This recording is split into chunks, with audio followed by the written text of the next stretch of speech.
Hello ladies and gentlemen of YouTube, Buck Let's Play here again today, and I'm doing another video game review of what I believe to be a rather fantastic video game. So actually we're going to get right into it here. Right before we get started, before I show you anything, just to let you know, I base my reviews off of excuse me, 5 basic criteria: how fun the game is, the graphics of the game, quality or effort put into the game, difficulty, and the time or how long you actually could play it. So here real quickly, how fun do I think the game is? Well, after playing it for several hours, it really has expanded a lot since the original Rome Total War, and so I give it a 4.8. It is really a very fun video game, and really the main reason I'm actually having to dock points in this game is the graphics. Everything in this game is actually expanded a lot. You have a lot more interface, economic systems, and more countries to play, so that is a plus from the original game.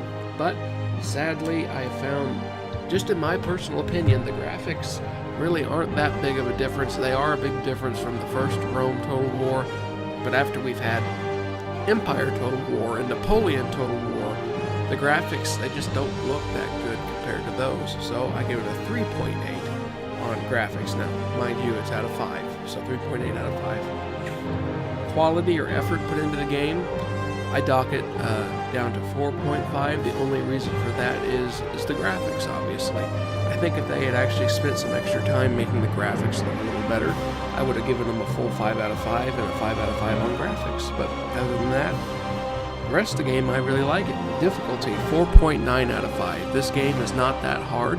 I mean, of course it is hard, going to be, a little challenging for the first-time user. It has an excellent tutorial system, and actually, if you click here at the campaign, you can click on Prologue. It'll actually kind of give you a tutorial of how to do your basic interfaces. So, there's a plus. And then time, or how long you actually will spend playing the game. I give it a 5 out of 5 on that, because games like this, they're very open-ended, and they're always different, and you'll spend hours playing it, and it's so much fun. But anyway, so that's my my point system of the game. 4.6 out of 5 is the total review score, which in my opinion is a very good review, and it's an excellent game, and I do recommend you getting it. So anyway, we are going to jump in here. We're going to go to the new campaign section. Here you can see the different countries that are factions that you can play as. Of course, you've got the historic Roman Empire. You can play as 3 factions within it. You can play as the House of Cornelia, the House of Julii, and the House of Junia. And you can also play as the Carthage, and there are 3 factions there. The Eastern Empires, which you have Parthia and Pontus. You have, let's see, the Britannic tribe of Icena, the Gaul tribes, the successor kingdoms, the Germanic tribes, and the Greek states. You can play as any of these countries, or, tribes in the beginning of the game. Because this is well before Christ, so this is very early in human civilization. There are victory conditions you can set. You can either do economic victory, cultural victory, or military victory, which is, excuse me, very interesting that they've added in new concepts to the game. But I'm actually going to jump in as the Germanic, where is it? Germanic tribe. If I can find it. There we go. And you can, of course, change the game difficulty and all the things like that. So we'll jump right into the game here. I am going to show you some of the basic map interfaces and military interfaces, and I'll give you kind of an idea why I personally, docked it for the graphic point of my review.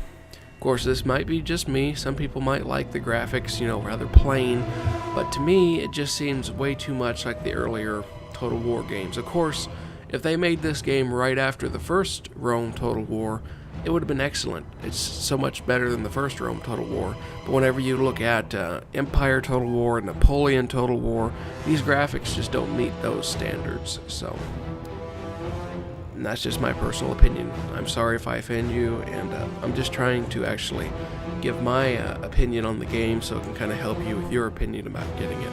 But I still recommend you get it because it is fun, and it really gives you some in-depth experience over the first Rome Total War.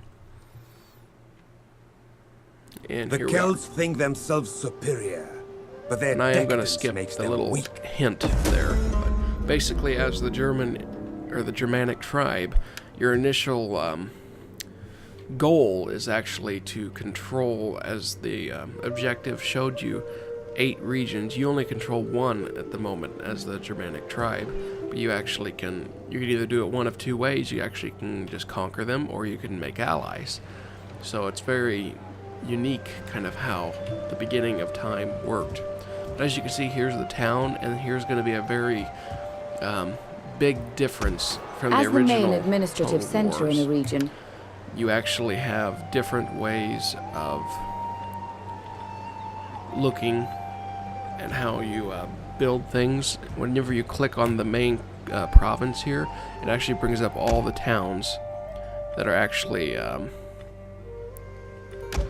within the region, and yeah, of course you have no control over those. Yours is just this one, which I can't pronounce, but basically you can just click on these different things to upgrade the towns, which to me it seems like they really got away from the way things worked originally. But you can actually, I mean, there's still plenty of options for you to mess with.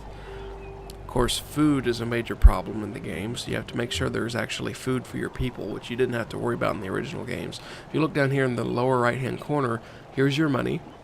This is how much money you are expected to make by next turn, and that is the food, which right now we have no surplus. So you would want to go in here and build new buildings to increase food. I'm going to actually build a field that will increase the food surplus by 5. You'll get 40 wealth from agriculture, and it actually provides new troops, or not new troops, but garrisons for more troops. And then you can expand the city by doing that and things like that. The city will slowly start to expand. And as you can see, by doing that, it got a lot bigger. So, but yeah, here's one of our generals. You can see how it looks like whenever you're looking at the units. It doesn't actually show a more detailed picture, which to me, I didn't really like that, but still, that's not a big deal. But I am going to go ahead and send this general out. We're going to actually attack this enemy province capital. I'll show you a very large army or fleet spread over 2 or more. Exactly how the battle interface looks. As you can see here, you can construct ladders and light galleys. These are siege engines, just like from Medieval 2 Total War. You actually have to make siege units to attack towns. So we're actually going to wait one turn to build the siege units. And of course, you have to research things in the game. It's telling me here I haven't researched anything, so I should research something before I move on, but I am going to go ahead and move on because right now I'm just showing you how the battle interface works. But there are many different research things you can do to better your armies and your empire overall.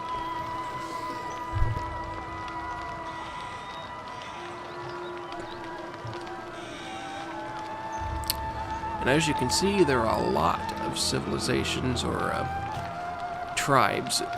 If you excuse me, I keep wanting to use the word civilization, which I guess that would be appropriate, but they aren't really civilizations yet.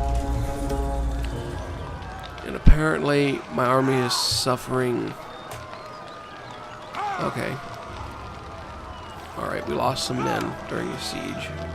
That's expected. To the halls of heroes! Alright, we're going to go ahead and attack. We only have one ladder, to the battlefield so it probably won't end well, but I do want to go ahead and show you what it actually looks like in battle.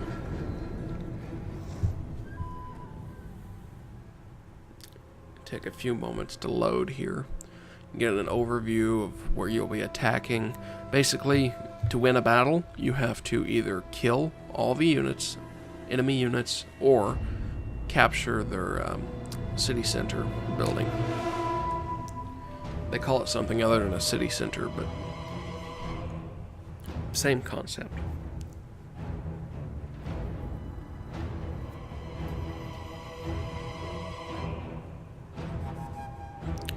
And just like in the other games, you have different effects that can affect things. You can wait a maximum of 3 turns.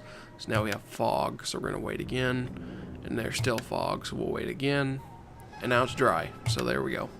Start deployment. You actually can, just like in the previous games, move units to where you want them to actually start before the battle begins.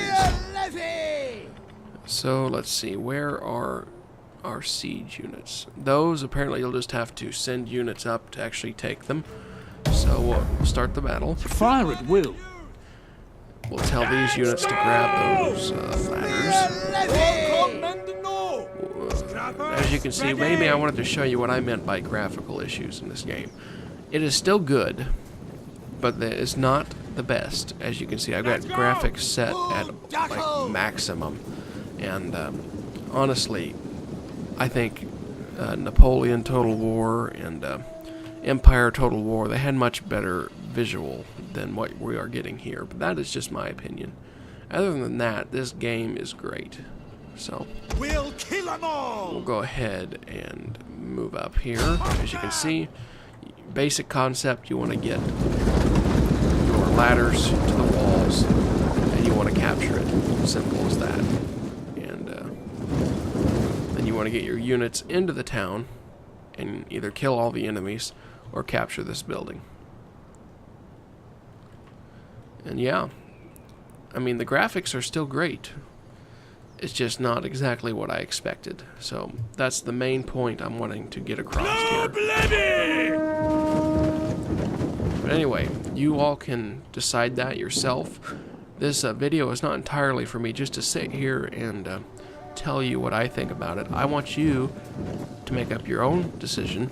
And I mean, just look at it now. What do you think? Do you like it? If you do, I recommend you get it because it is an excellent game. So anyway, thank you very much for watching this review. As I said earlier, 4.6 out of 5 is what I give it. And I'll see you next time for the next review.